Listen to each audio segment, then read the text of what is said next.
My first day as jailbird. For one, I should not be here at all. I'm very disappointed in myself.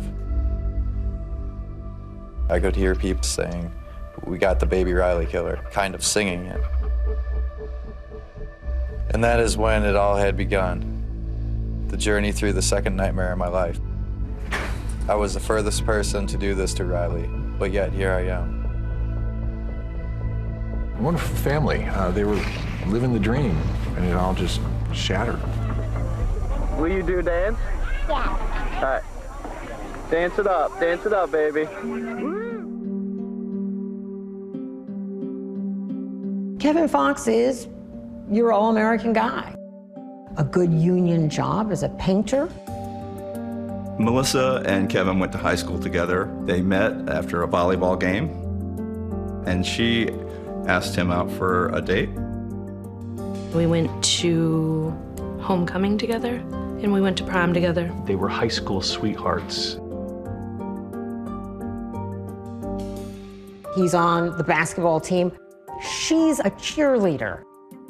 We were still dating when God made plans for us, and we had Tyler.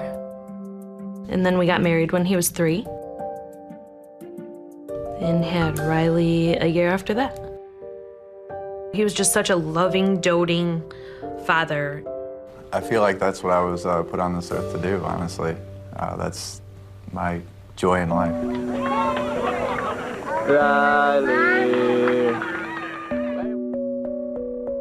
He had an especially close relationship with Riley. The two of them were inseparable. Watch where you're going. What? She had this perfect black hair and perfect little round face. She just light up a room. Go real fast. She was like a little pocket rocket. Run, run, run, run, run. Riley was a lot like Melissa. She was a spunky, sassy little girl. Hey, where you going? She could be a little princess. She loved to have her nails painted. She was funny. She was silly. She was just a sweetheart. Did you go fishing last night? Yes, I am. She wasn't afraid to get dirty and play. When I think of Riley, I picture her on Kevin's shoulders. She was always a daddy's girl. Hi. Hi. I love you. I love you. She just make your heart melt. Her hugs, her smile. A really great portrait of the family emerged at the wedding of Kevin's brother. Riley stole the show. In a little Snow White princess dress, she had her hair whipped up into this confection of curls. There was a real long aisle, and she was supposed to take a right-hand turn. And she kept on going up the stairs. She just wanted to be up in Kevin's arms. She didn't really care about throwing the flowers. One of the most moving images from that wedding was this photo of the family together. Kevin and Melissa, Tyler and Riley, this beautiful young family. And what became heartbreaking about it is that it was the last photo of them ever as a family together.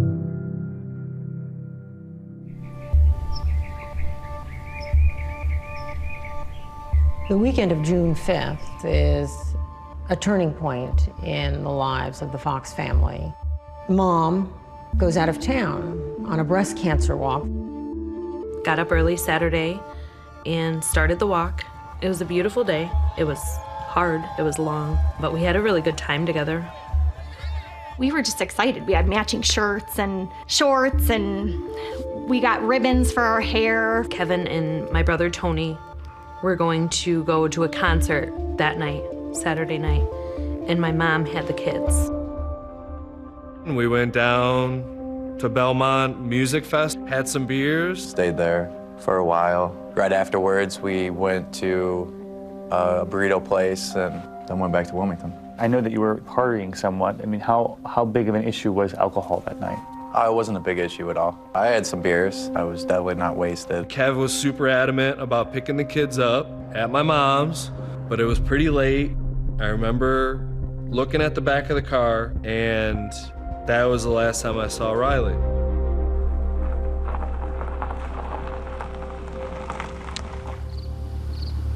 1 a.m., he picks the kids up, brings them home. It's late, so he puts them down in the living room.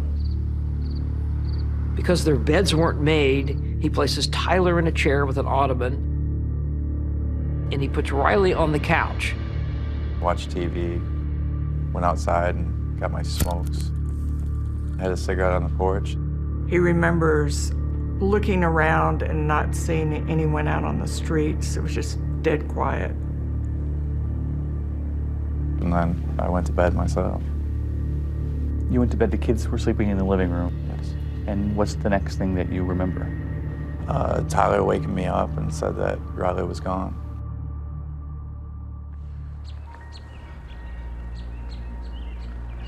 At 8 a.m., Tyler came into Kevin's room. He shook my leg and said, "Dad, Riley's gone." And it really didn't sink in at first. He gets up. He starts looking frantically all over the house. He thinks that she may be hiding somewhere. He looks in closets. He runs outside. And he calls the neighbor's house. It was a complete mystery. Nobody had any explanation for where she could have gone, where she would be. So then I started panicking. He decides to call the Wilmington Police Department. After about 30 or 40 minutes, he calls to say that he can't find his child. Yeah, I was wondering if you could send an officer over here. My name's Kevin Fox. I woke up this morning and my daughter's nowhere to be found. How old is she? 3. You're kidding me. No. She cannot find your 3-year-old daughter. No. For a 3-year-old to go missing in Wilmington was a big deal. This doesn't happen there. The worst news any parent could imagine. Sends chills through me. Hi everyone, George Stephanopoulos here. Thanks for checking out the ABC News YouTube channel. If you'd like to get more videos, show highlights, and watch live event coverage, click on the right over here to subscribe to our channel, and don't forget to download the ABC News app for breaking news alerts. Thanks for watching.